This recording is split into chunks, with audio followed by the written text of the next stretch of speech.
আসসালামু আলাইকুম ভিউয়ার্স, কেমন আছেন সবাই? নিশ্চয়ই ভালো আছেন। আজ 2-3 দিন থেকে খুবই বৃষ্টি হচ্ছে, তা আজকে সারা রাত বৃষ্টি, এখনও বৃষ্টি। ভাবলাম একটু খিচুড়ি, ভুনা খিচুড়ি করি।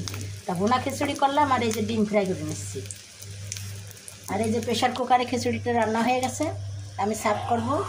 আর এই যে ডিম ভাজা করেছি, আর মাছ ভাজা করব। মাছগুলো ফ্রাই করার জন্য হলুদ লবণ মাখিয়ে যে ফ্রাই করতে দিয়ে দিয়েছি, উল্টিয়ে দিয়েছি। এবার ভালো করে এপিট করে ভাজি করব। ভাজি করে পেঁয়াজ মরিচ দিয়ে নেড়ে চেড়ে নামিয়ে নেব। পেঁয়াজ এই যে আমার মাছ ফ্রাই হয়ে গেছে, পেঁয়াজ মরিচ ভেজে দিয়েছি। এখন একটু সার্ভ করে নেব। গরম গরম খিচুড়ি, গরম গরম মাছ ভাজা, ডিম ভাজা, একেবারে মজে যাবে খাবার। একটু সকালে নাস্তা। এইটা পেঁয়াজ আমার এই যে ভুনা খিচুড়ি, রুই মাছ ভাজা আর ডিম ভাজা, সকালে নাস্তা রেডি।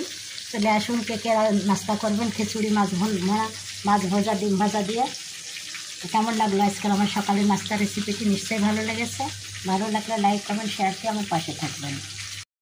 ভিউয়ার্স, আমি এখন দুপুরের জন্য রুই মাছ টমেটো সবজি রান্না করব, তাই এই যে ফ্রাই করে নিচ্ছি। ফ্রাই করা হয়ে গেলে ফিরে আসছি। ভিউয়ার্স, এই যে আমি মাছ ভেজে নিয়েছি, আর এই যে এখানে মশলা কষিয়ে নিয়ে পানি দিয়ে দিয়েছি। পানিটা ফুটে উঠলে মাছগুলো দিয়ে দেবো।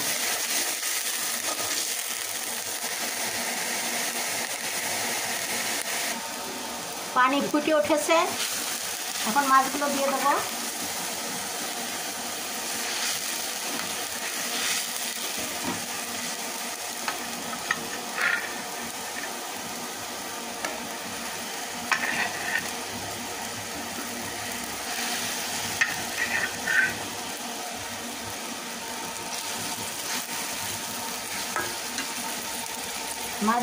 মাছগুলো দিয়ে দিলাম। এবার ফুটে উঠলে জিরা গুঁড়া দিয়ে দেবো, ভাজা জিরার গুঁড়া। ভিউয়ার্স, এই যে আমার মাছ রান্না করা হয়ে গেছে, আমি এবার সার্ভ করে নেব। এই তো ভিউয়ার্স, এই যে টমেটো সস দিয়ে আমার রুই মাছ রান্না করা হয়ে গিয়েছে। আমি এই যে সার্ভ করে নিয়েছি। দেখুন কত সুন্দর হয়েছে দেখতে, খেতে দারুণ লাগবে। আশা করি আজকের আমার রেসিপিটি আপনাদের ভালো লেগেছে। ভালো লাগলে লাইক কমেন্ট শেয়ার দিয়ে পাশে থাকবেন। আমি এখন রান্না করব ধুন্দল দিয়ে কাঠুয়া ডাঁটা চচ্চড়ি। তা ডাঁটাগুলো বেশ মোটা মোটা সুন্দর একেবারে। তা আমি এই যে মোটা করে করে ফেড়ে নিয়েছি, তার সঙ্গে ধুন্দল ওই যে মোটা মোটা করে কেটে দিয়েছি, যেরকম করে একই রকম সাইজ করেছি। তা এখন আমি এর ভিতরে বাটা মশলা দিলাম, আদা রসুন ধনে জিরা পেঁয়াজ সব কিছুই বাটা, আর সেই সঙ্গে মরিচের গুঁড়া, হলুদের গুঁড়া, লবণ স্বাদ মতো দিয়ে এটাকে ভালোভাবে মিশিয়ে নিতে হবে। হাত দিয়েও মেশানো যাবে বা চামচ দিয়েও মেশানো যাবে। তাই বেশ নেড়ে চেড়ে সুন্দর করে ভালোভাবে মিশিয়ে দিয়ে সিদ্ধ হওয়ার জন্য পানি দিয়ে, যতটুকু পরিমাণ পানি লাগে ততটুকু পরিমাণ পানি দিয়ে আমি সিদ্ধ করতে দিলাম।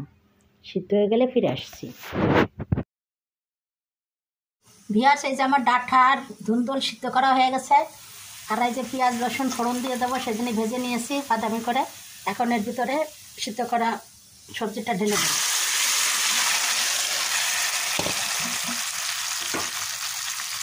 এত দিয়ে দিলাম। এখন ভালোভাবে মিশিয়ে ফুটিয়ে নামিয়ে নেব।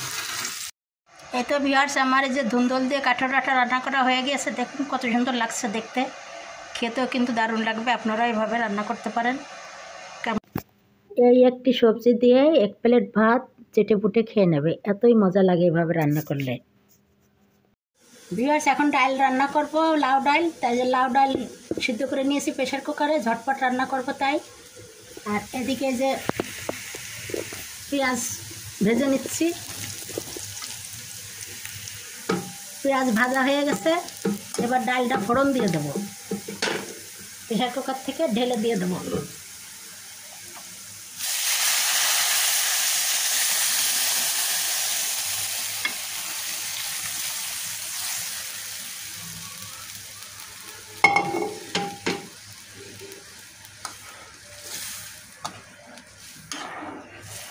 এই যে ফোড়ন দিয়ে দিলাম।